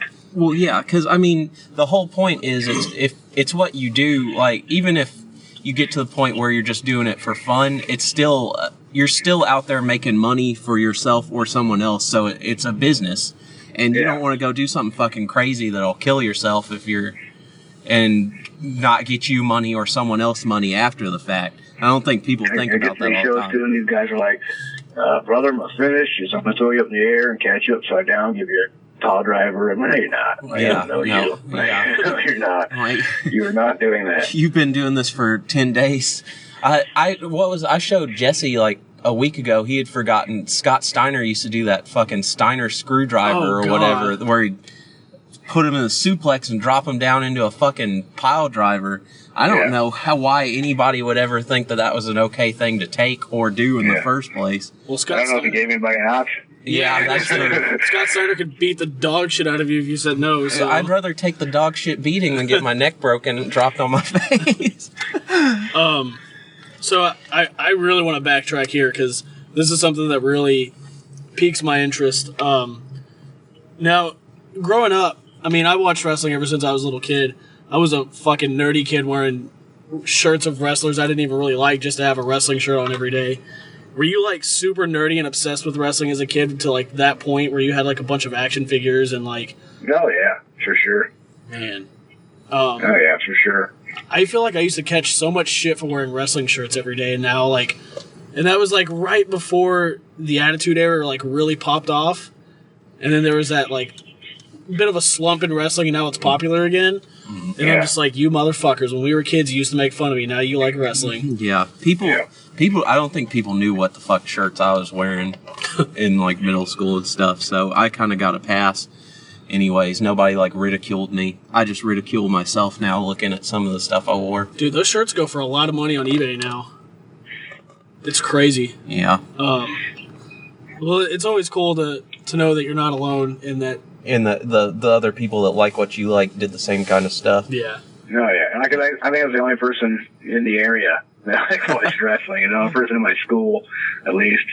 I'd talk about it, and everybody just kind of look at me like, what? Yeah, that kind of sucked for me because when I started watching, my best friend was the one who talked me into it. And the funny thing was, I wasn't allowed to watch it when I was younger because, you know, when I was in elementary school, like the tail end of elementary school was when DX and Stone Cold were doing everything. So I can understand why my mom didn't have me watching it because, you know, I'm in 5th grade. I probably don't need to be seeing people pointing at their dicks, as I've joked about many times. But I remember my friend told me to watch it, and I was like, I was in middle school, but I was maybe in 6th, 7th grade, and I was a kid who never did anything to get in trouble, but I, for some reason, was, like, secretively, like, trying to get to the channel and hope my parents didn't see that I was watching wrestling. They didn't give a shit at that point. They were like, I forgot we told you couldn't watch that. But, so when I got to school after the fact and I tried to talk about it, nobody knew it, and then my friend watched it for about a year after that point, and didn't watch anymore, but that son of a bitch got me hooked to the point where I couldn't get off of it. And so it's all his fault that I'm a wrestling junkie at this point. But yeah, there was nobody when it's like, Stone Cold Steve Austin was like the most popular person in the world at that time, but you wouldn't know it by talking to people because nobody else watched it whenever you tried to find somebody who did. It's like a secret society. That's, you know, with all the opportunities I've got to do, like, you know, especially becoming close friends with, like, guys like Jerry, and, like, because honestly, when I was a teenager, he was my favorite wrestler. Like, I loved the stuff he was doing in ECW, and, you know, which made me actually, like, search for more stuff, you know, and do, like, tape trading and all that back in the day before the internet, you know, exploded. Like, you know, I found out his, you know, stuff he did with, you know, 1-2-3 Kid and all that, kind of how they came up, and some of, you know, Mr. JL stuff and all that. So, like, when I met him, I was like, oh my God, there's that dude. And then, like, we got to be friends, and even got to the point where my daughter and I had nowhere to go at one point.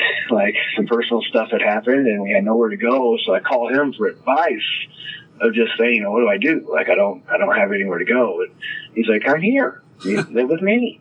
And I was like, man, you got a wife and a kid. Like, you don't need us. Like, he's like, just come here. I was like, well, that's not why I called you. Like, I called you for advice, not to come in your home. And he's like, just come here. And then, like, so we moved in. His daughter and my daughter became really close friends. And, like, we lived there for 2 months, you know, like, and, like, every morning I'd get up and, like, he'd make breakfast, you know. Like, I was just like, this is crazy that Jerry Lynn is, you know, making me breakfast. Like, he'd call me earlier today. Like, he calls me almost every day, just checks on me. And when my wife and I got married, like, I still yet to meet, but, like, he called me and was like, can I speak to her for a second? And told her to, you know, take care of me and watch after me and all that. Wow. Just like, you know, like, you know, the only guy that probably ever, like, cussed me out of love. Yeah. You know, like, when I was making stupid decisions and you know, doing some pretty dumb shit. Like, you know, on the road one night, he just went off on me. And, like, that's the first time in my life I ever got cussed out and didn't get mad. You know what I mean? Like, I was just like, I saw his point. I knew what he was saying, you know? Like, I was like, wow, that dude really, that's a friend, I guess. That guy's really watching out for me, and like, Ricky, and anytime I see Ricky, his son Kerry James is doing like refereeing and doing a few matches here and there. I've known him since he was 3. Wow. And he still calls me Uncle Shawn. Like Ricky's oldest son, John, who does country music and stuff. Like, we used to hang out all the time together, and like, just when I get to say this stuff out loud, it's kind of like, wow, that is so cool. And like, another guy who I don't hear a lot of people talk about how nice he is, but Goldust is just one of the kindest men I've ever met. Like, we met me just doing, like I told you guys, I've done over 46 extra spots for the WWE. Yeah. And just doing those is where I met him. And like, he'll message me from time to time and just like check on him. It's like, hey, you heard anything yet? Anybody gonna sign you? Like, what's going on? And just guys like that, and the Hardys. Me and Tony call them the humble Hardys, because like, they're the only guys that don't know who they are. You know what I mean? Just like, then you get guys that half the talent and half the experience and exposure. Like your God's gift to wrestling just surprises me. Like, and because of those guys, like, if I would have, my first in Deep South, and my first extra spot was 2005, and I started in Deep South in 2005. And I look back and go, man, if I would have got a break then, like, I'd have been hard to deal with. I'd have been a real dick. Because of guys, like Jerry and Ricky and Bobby and Goldust and guys like that. I'm just like, I can't understand the guys that change, once they get a break.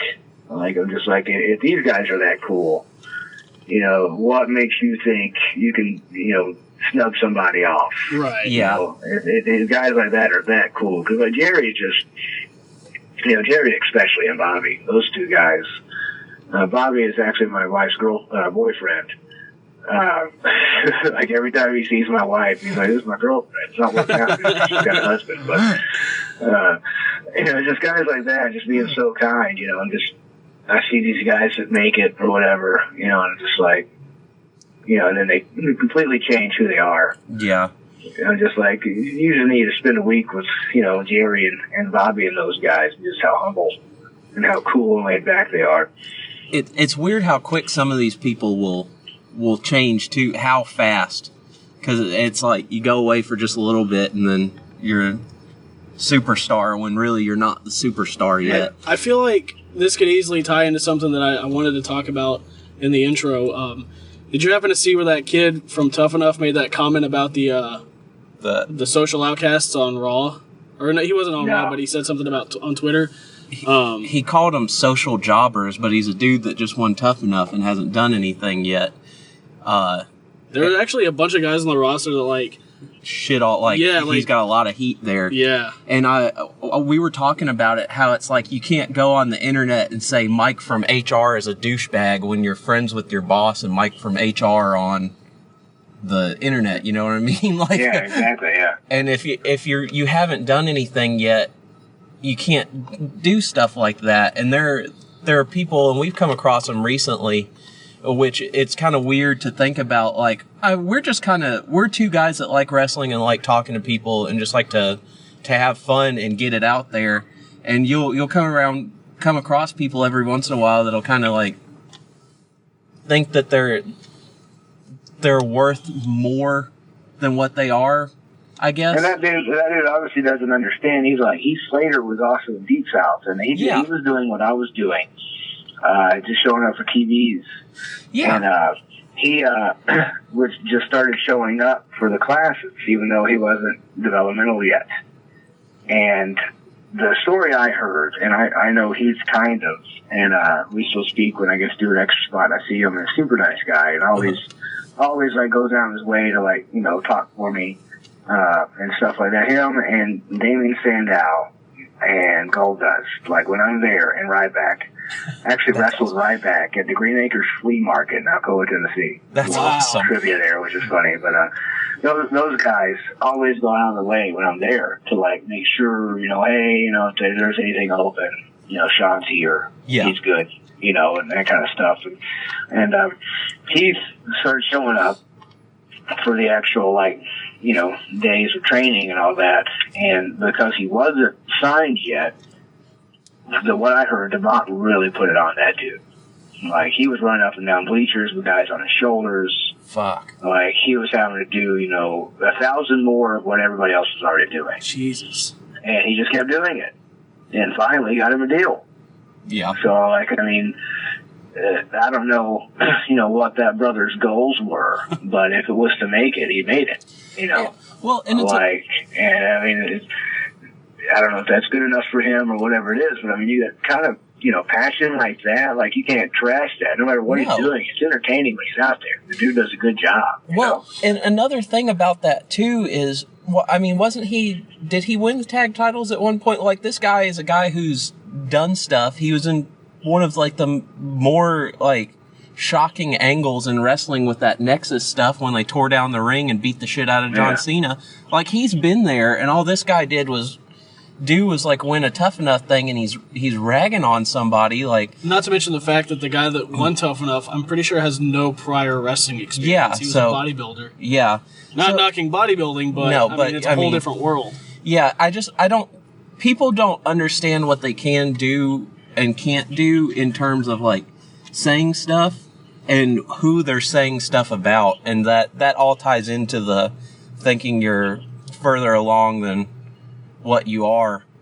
I think that was my issue. Like I said, for in 2005, I didn't know how to bite my tongue when I should. You know what I mean? And so financially I've been awesome at the time, but at the same time, I wouldn't be who I am, and I would rather be who I am than be loaded. I think that speaks volumes for your character as a person. When I've like I said, I've seen you wrestle multiple times, but at Saw, that was the first time I got to meet you. And whenever I meet somebody, I don't really know what to expect. And then Kerry just, took me right up to you. He's like, "Hey, Shawn, this is my buddy Jesse. He does this podcast." And you seemed seemed really open and, welcome, welcoming and genuinely kind of excited to do the podcast, which is, you guys help us. You know what I mean? I see guys lots of times shrug, guys that do those podcasts and stuff off, I'm busy. What are you doing? Yeah. What exactly are you doing that makes you busy? You're obviously not hitting the gym, probably. Hell, and the podcast thing is with call-in stuff, you could, with as much as wrestlers have to drive places, it's something that could break up the monotony by calling in for 30 minutes or so to talk to somebody. And I don't know, I have noticed, and this was something I was worried about when getting into this, because you always hear stories about, wrestlers are wrestlers, and it started out as carnies in the first place. So, this better than we do, how people are in the business. And so you always hear horror stories. I'm like, these people, nobody's going to be nice to us. I found more often than not, everybody has been really cool to us in general. Just very once they know that somebody, they're, and I don't know if that's just more protecting the business that isn't protected anymore. But wrestlers are nicer than what you would expect them to be in general. So when we come across a dick boy, as I would refer to them, it's kind of more surprising to me, because it's just people trying to go out there and do what they love doing and work hard and have fun. And that's what we're doing too. And so I think they kind of, everybody kind of sees that. Plus, we promote the shit out of stuff when we can. I don't have enough of a following online. Jesse's way better at that than I am. I don't know how. I don't know either. You got so many people that pay attention to you. I don't fucking understand it. Yeah. But, so it's just a mutually beneficial thing anyways. And I don't know. I'm just tired of people being assholes in general, I think. I went off on a rant there. It was. That's all right. Yeah. You guys give me a chance to talk wrestling because the wife gets tired of hearing it. So.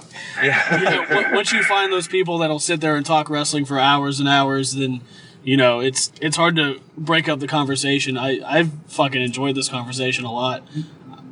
Well, shit, the whole reason Jesse and I started doing this was not because we were like, oh, we want to go hang out and whatever. We didn't have anybody to talk to wrestling or talk about wrestling to. So we're like, well, what if we just talk about it on this and see if people listen? It wasn't even really our intention to get interviews. Yeah. At first, we were just like, well, we'll talk to Carrie because Carrie's our buddy. And then it just kind of steamrolled from there.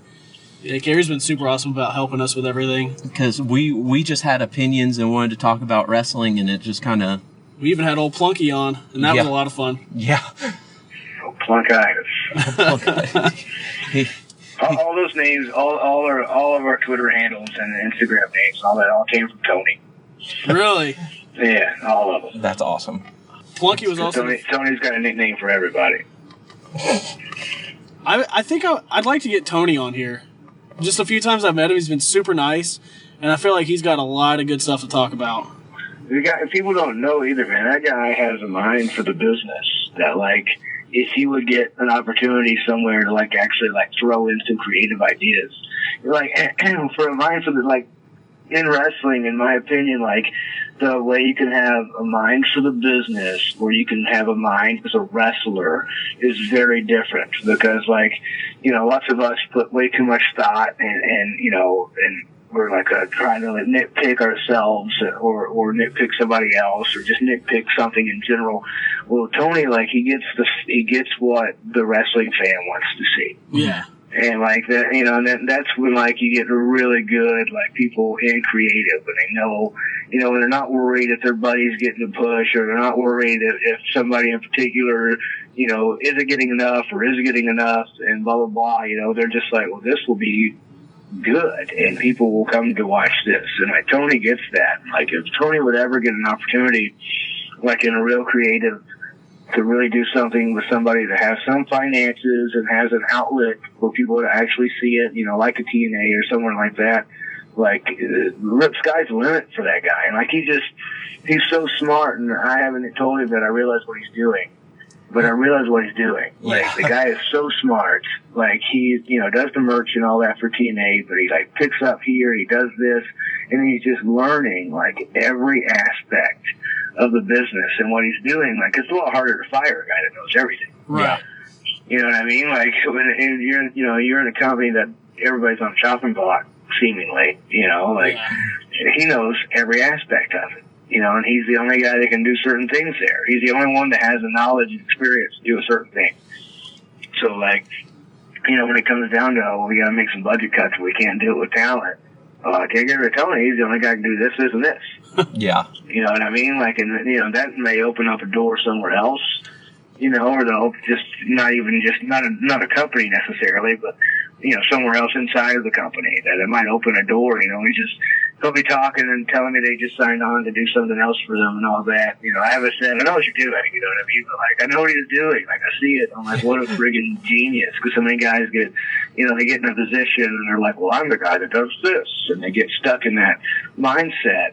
And then they're like, well, we have 5 other guys that can do that. Yeah. And like, you're making way too much money to do that. We got this guy, we're paying this much, and he can do it too. Yeah. And Tony's got, I know for a fact he's got about 3 or 4 things that he's the only guy that can do. See, right now, unless they hire somebody with experience in that, that's probably going to come in wanting a ton of money. Yeah. Where they're not gonna put a ton of money. Yeah. How have y'all seen TNA since it moved to Pop? That new station? I haven't. They took it off my Comcast package after the first week. I saw the first week, and then the channels changed again. Damn. I hate when I see people bash TNA because those people never got. I feel like those people never got to understand what we had here in Nashville when TNA was here. So just because of the fond memories I have from the fairgrounds, like, I've always wanted TNA to succeed. And it's not the talent. No, definitely not. No, not at all. The talent. What happened was, for a little while there, they hired the wrong people and made it WCW light. when it end game WCW, and they didn't understand, and that always bummed me out because there are so many good wrestlers there, and there's no reason that and this is not knocking, Sting or Ric Flair or even Mick Foley or anybody. There's no reason their main event should be a cage match between Mick Foley and Sting when you have all these younger guys that should be getting over. Yeah, and then when they were finishing up on Destination America, it frustrated me because I still keep up and watch it. Yeah. On the internet or whatever it can do. EY was doing his best stuff of his entire career, but unfortunately nobody saw it. That dude nobody was getting to see it. And it was the best stuff he's ever done, and it's so good. Eric Young. I got to do Bound for Glory. I got to be a part of that, and just him and Kurt. Tore it up. It was so awesome. And I know, knowing EY, just that moment of, I'm wrestling Kurt Angle at a pay-per-view. Yeah. How cool is that? We were at, Freddie Morton's auction house how many years ago, I'm wrestling Kurt Angle and, main event at pay-per-view, and that whole show top to bottom was great. And, just, of course, it doesn't get the credit, but just for the simple fact that it's TNA. That's the only reason. That's the only reason they get credit is because it's TNA. Yeah. And Eric Young, Eric Young is criminally underrated. I remember when he was, Team Canada, then he was Showtime, and all the stuff after. He's just pound for pound one of the best wrestlers, And he's also one of those guys. I don't think I've ever heard an ill word spoken of. Him and Courage, just that match they put on. Did you guys get to see that in Bound for Glory? It was so good. I haven't. So well done. What year was that? This past one. Okay. Last October. Actually, I just had a friend send me, she lives up in New York, and she, every now and then she'll just randomly message me on Facebook. She came across this guy selling, I don't even know how many wrestling DVDs for dirt cheap, and she'd messaged me. Long story short, she was like, well, do you just want all of these if money isn't an option? And I was like, yeah. I got them in the mail today. There's Best of the X Division, Hard Justice, from 2007. I honestly, out of all of them, I think I'm most excited to watch the old TNA DVDs from 2007. And I got all those. That only ones with Jerry. Yeah. I get all those from Tony when I see him. But just that, me at Bound for Glory, John Schuyler and I got to open, and then I'm really proud of what we did. And then each match that night, Kim and Kong was awesome. The ladies match was good. Yeah. The X Division match was great with Uno and Andrew Everett and those guys. And then Kurt and EY and Matt and Drew and EC3, the whole show was good, and it just frustrates me because you don't hear anything. Nobody's like, that was great. And it was the crowd was hot the entire time, and just but nothing. With a company like TNA, the people will only talk about the bad stuff. Yeah. You know what I mean? And because things have been going downhill there in terms of things being mismanaged here and there and all that kind of stuff. So that's all anybody's looking for instead of it and they'll say, they were there when it's rising back up from the ashes, but they weren't. And I don't like the division in professional wrestling of the fans, because the more wrestling there is on television in general, the more the wrestlers get to work, and then the more you get to watch. So there's no point in being oh, fuck TNA, I love WWE, or fuck WWE, I love New Japan. Why are you so upset that another product exists that you would shit talk it when everyone could just watch what they like and everybody gets to see wrestling? The main difference, I can see, and I can say this, that doing, getting the opportunity to work for TNA as often as I have, and the WWE and Ring of Honor, is that with the WWE, it doesn't matter your stature or anything. When you're there, you really feel like you got a real opportunity. Yeah. They actually take. I've seen several guys get a real shot. And it's not necessarily that they weren't good enough, or anything like that, or somebody, didn't like them. That's just, that's a team of people that all have to say, yeah. Yeah. And so, I mean, like Regal has always treated me extremely well. And he told me that, he really believes in me, and he thinks that I'm unapologetically Southern.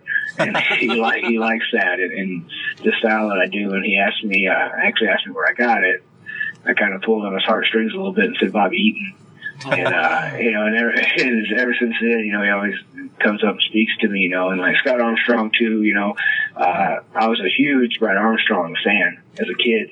And, I let that know, I got to meet Brad a little bit, but I let that know every time I see Brian or Scotty, that, I do this because of your brother, and, those guys just treat you there. I've seen several guys. There's a guy named Daniel Eads all over Nashville right now. He's from Indiana, like WWE. I've definitely taken a big look at him. I was there with him, and they were really like, look at this kid. Dude's massive. Jackson James from the Carolinas there. We got to tag in Atlanta before a SmackDown, and we wrestled the Primetime Players right before they got the title run. That's cool. And it was kind of one of those, it's kind of one of those deals that they're looking at Jackson and they trust me. Yeah. And like and with where I am in my life, like I live in Oak Ridge and I have an amazing life and my kids are perfect, and I couldn't imagine having to move to Orlando. So that's not my goal. I love doing the East spots. I love doing it. It's good money when you're there, and it's fun to be there. And it's still the pinnacle, and it's still the pinnacle of this business. It's still the place that we all, grew up watching. I grew up watching Smoky Mountain and WCW and all that as well. But, everybody's got, the Hulk Hogan, Randy Savage stories of WWF. Like, that's everybody started watching that, and so it's still the pinnacle, and it's still cool to be there. And, especially getting to see, some guys that I do consider a friend, get opportunities like Dash Wilder. And he's doing a great job down there. I love watching those guys work. We became friends on the Indies, and just seeing him kind of explode, like he is right now, which is awesome. It's cool. And like you just when you're there and knowing guys like that, like there is a real opportunity there. With TNA, I think at times, like I don't know, like I've seen a lot of guys go through there just when I was there too, like doing stuff. You just like. You gotta be able to find something for him. Yeah. Like kind of you like gotta be able to find somewhere for that guy. Like he's gonna go somewhere. It's kind of like they just need bodies in the ring, as opposed to WWE's actually like watching. Yeah. Yeah. Yeah. Like that's kind of how it feels. And like with Ring of Honor, like they don't use anybody unless you do one of their camps. Yeah. And like I worked there before. You know what I mean? Like when Pierce was the booker, is when I was there, and because of Jerry, and then Pierce and I got kind of close, and. Well, all right, well, I was there before. Yeah. So, I don't know. Yeah, I know people that have came off of television for the WWE that they asked to do one of their camps. I'm not going to mention names, so I don't know if he wants that shared or not, but, like what? He doesn't necessarily, especially somebody just recently came off TV, like, he doesn't need to pay for a camp. No. Right. He's kind of past that. Yeah. Well, it's kind of like how when they were saying that the only way you could get to WWE now was if they sent you to their developmental, but that doesn't seem to be the case. Like, why, if WWE's not even technically doing that at this point, why would Ring of Honor think that they needed to do that? You know what I mean? Yeah. Yeah. That's kind of like Stone Cold Steve Austin's still, good to go, can still go. He comes out, something happens with WWE, Ring of Honor wants him to go to the camp. Like, why? You're like, if somebody's already on television, take their name and roll with it. Like, the notoriety. I don't know. That's just. I think that's a bad business decision that could kind of screw them in the end. Right. But I do like Ring of Honor, so I don't want. I'm not like bashing them. I just think that's probably a bad idea. I like several guys there. I'm not bashing. It's just sometimes that part of the business just confuses me. Yeah. And I was like, I just said that I didn't necessarily want to be in WWE, but I wanted to make it clear that You know, that is the pinnacle. And, you know, they do treat you very well. Like, even when they call you for the, you know, for the extra things and all that, they treat you, you know, they don't treat you like an extra. You know what I mean? They don't come yell, "Hey, local guy," you know, they don't do that. You know, like, they go treat you, especially if they know who you are and they know you kind of been around or whatever. They treat you well. Do they do like separate locker rooms, or are they kind of cool? You do have an extra talent locker room, yeah. Okay. But I mean, they don't care if you know, mingle, just as long as you're not like trying to take a picture of Randy Orton or something. Honestly, like, I think it's really cool that we got to talk to somebody that's done all these things and is just really comfortable with where they're at in life. I mean, I understand that, you know, you're probably always like learning and wanting more, but it's really cool to hear that, you know, you love your family so much and you know, you're happy with what you're getting, you know, or you're happy with what you're doing, I should say. And it's cool that we still get to see you around and you're doing all these, you're doing the Arcadian shows, you know, and I guess in the near future or at any given point, there's a chance where you could do a spot for WWE or wherever. I don't make any, you know, buts about it. Like, it's kind of Impact Wrestling is kind of where I think I would excel the best. Mm-hmm. But if not, I'm going to take what I got and run with it. You know, like the NWA is doing a lot of really cool stuff right now. They got some stuff coming up in Mississippi that's supposed to be pretty big. I don't know how tight-lipped it's supposed to be. Okay. There's another thing I don't understand in wrestling, why you keep things a secret when you want people to watch it. But, but they got some really big stuff coming up in Mississippi. And then the Tried and True stuff is just really on the verge, I think, of exploding. Agreed. Hopefully the Arcadian stuff, takes off. I'm going to have to get in bed soon. In the morning, I head to Nashville to film to be a wrestler in a TV show called Still the King. It's Billy Ray Cyrus's new sitcom coming on CMT, I think, starting in the fall. So I got to head up super early in the morning to do that, and then the Arcadian shows all week. And then, if I may, I would like to plug Swole Sports Nutrition. They have some of the best supplements out there, especially their creatine testosterone hybrid they have coming out. They just got reformulated. It's out there right now. You can find it in all the vitamin shops. SwoleSports.com is getting rebuilt. It should be up very soon. But if you want to try any of the products, go to bodybuilding.com. You can find it there. They got protein. They got the Create, like I said, the Test creatine hybrid. They got branched chain amino acids. Pre-Rec, which is one of the hottest selling pre-workouts out there right now, has a great little focus complex in there that really helps you kind of keep your mind on what you're doing while you're in the gym. So, I mean, Team Swole, hashtag Team Swole, Swole Sports Nutrition, SwoleSports.com. Check that out. I just got to become a member of Team Swole again. And I appreciate you guys having me on, man. I really appreciate it. Oh, yeah, no problem. Anytime. I'm glad you actually plugged something, because we always ask for people to say what they want to about stuff, and they're like, I don't know. We're trying to get shirts out, and we're like, oh, okay, you guys don't have anything. I'm glad somebody actually plugged something for once. Do you want to get your Twitter and information like that out there for everybody? Yeah. Twitter at Shawn Schultz. That's 4 A's and 2 W's. That's Tracy spelling. And Facebook. I'm all over the Facebook. Go like my Facebook page. Instagram, Shawn_Schultz_fit. And all that good stuff. If you want to inquire about bookings, you can find me on just about any of those social media pages. I'll be down there. Okay, awesome. We really appreciate you coming on. This was a fun conversation. Yeah, man. And we'll definitely catch you at one of those Arcadian shows. Wish you the best of luck. And good luck with that show tomorrow morning. Yeah, Still the King, man. Awesome. Thanks, guys. I heard Billy Ray Cyrus is pretty nice. So, if you get to deal with them. But, all right, man. We'll catch you later. Thank you, guys. Thanks, buddy.